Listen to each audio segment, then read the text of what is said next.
It's so important because a life well lived depends on a strong intellect. And we back with another reflection on the daily Vedantic. Today's episode marks a year of these daily episodes. A year since turning my startup-focused podcast that was called Below the Line, into a seemingly esoteric philosophical podcast called the Daily Vedantic. I say seemingly esoteric because when people ask, what's your favorite episode, or what's an episode that I should listen to when I am out in the real world and the Daily Vedantic comes up, in the back of my mind, I know that, 1 in 10,000 people are going to find this stuff interesting. But for those 1 in 10,000, this becomes such a fundamental perspective and lens in which we see the world that it's hard to find anything as fascinating as this philosophy. In fact, the Ishavasya Upanishad, nicknamed Isha Upanishad, has a line in it that touches on this. That attachment to the material world is great darkness. Attachment to the spiritual world is even greater darkness. So this philosophy is so complete, it even knows that we are prone, if you find this stuff fascinating, we're prone to become attached to these concepts. But when I am asked about my favorite episode or an episode to start with, the answer has always been, continues to be, this many episodes in, episode 1, Intro to Vedanta. Because of one concept that it is worth getting fascinated by. It's worth reflecting on, and it can take years before it actually takes root within us. Probably took me 4 or 5 years into this decade-long journey before it really hit me that perhaps the central practical contribution of this philosophy,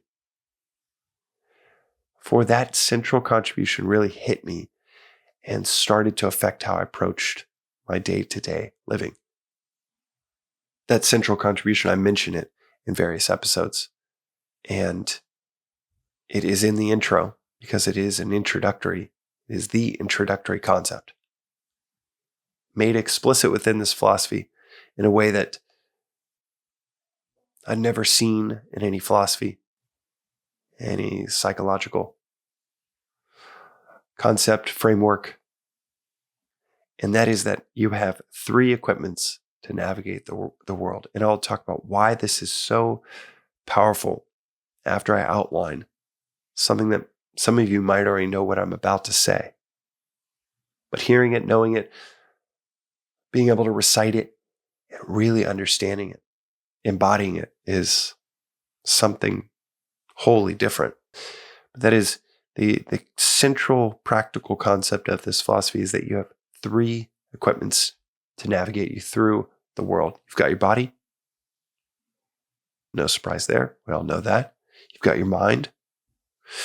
Also, you're not going to blow people's hair back with that concept that you have a mind, but you have this other, according to the philosophy of Vedanta, you have this other inner equipment, the intellect. 2 inner equipments. The mind, yes, we all know that. But you also have a subtler equipment. This subtler equipment, the intellect, is your capacity to discern, decide, judge, reason, and guide the less subtle equipment, the mind, and in turn, guide the body. You have a mind and an intellect within you. The mind is, manas is the Sanskrit word. The mind is our feelings, our emotions, our preferences, likes, dislikes. And then you have the intellect, the capacity to discern, judge, reason, What is the right decision in here, independent of your likes, dislikes, your preferences, feelings, emotions? Intellect is also described as the capacity to see the end in the beginning. It's perspective. Why is it so important to grok that we have two inner equipments, a mind and an intellect? It's so important because a life well lived depends on a strong intellect, a strong capacity to see the end in the beginning.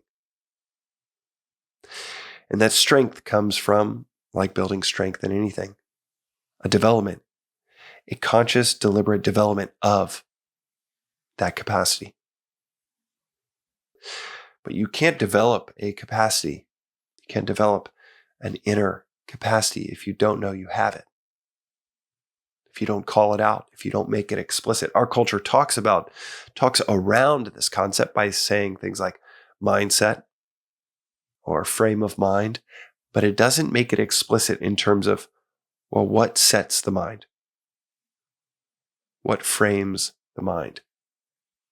What actually gets you into that mindset? And Vedanta makes it more explicit, more clear than any philosophy I've ever come across by saying you have a subtler equipment whose entire job is to set the mind.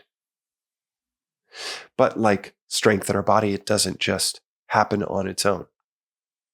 Strength in the body is cultivated, is developed. Strength of the mind is cultivated, is developed. A 10-year-old's mind and a 35-year-old's mind are going to be quite different. Similarly, at about 15, the intellect starts to come online. And it can be developed. The same way you can't necessarily develop strength in a body until it is ready. A 3-month-old is not going to develop immense strength in its body because, well, the body is still coming online. As the intellect comes online at 15, even more so, early 20s, mid-20s, most important lever, the Archimedes lever that lifts everything else up at that point in our lives, is the cultivation, the development of our intellect.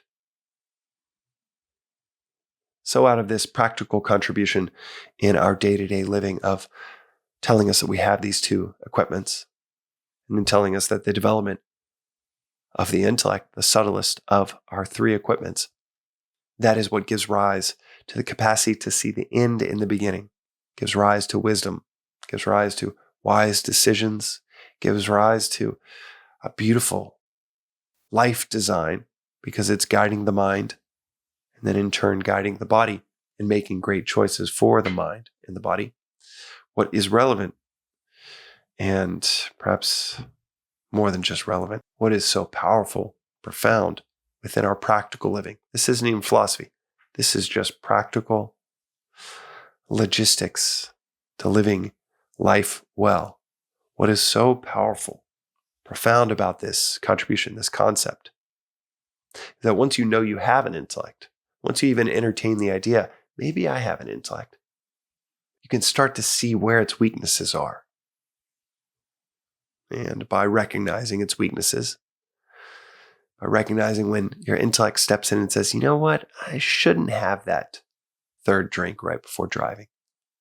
You know what, I shouldn't have the fourth scoop of ice cream. You know what, I shouldn't say this to my significant other. And then your mind just says, nope, I'm driving the ship.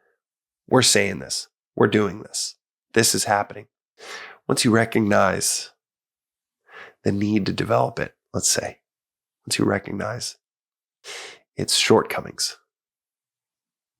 the next thing you recognize is, like any other muscle, you can see pretty immediate gains when you start to develop it.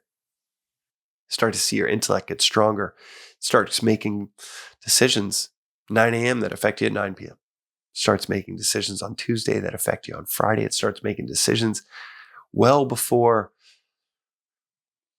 an argument unfolds because your capacity to see the end in the beginning is, oh, this only puts me in the doghouse. Or, oh, wow, my spouse and I are really hungry. We probably shouldn't have this conversation right now. Oh, wow, I'm rushed right now, and I could make a significant mistake by lashing out. Or there's a recognition, oh yeah, I'm rushed. I'm feeling this strong, interrupted desire to make a good impression.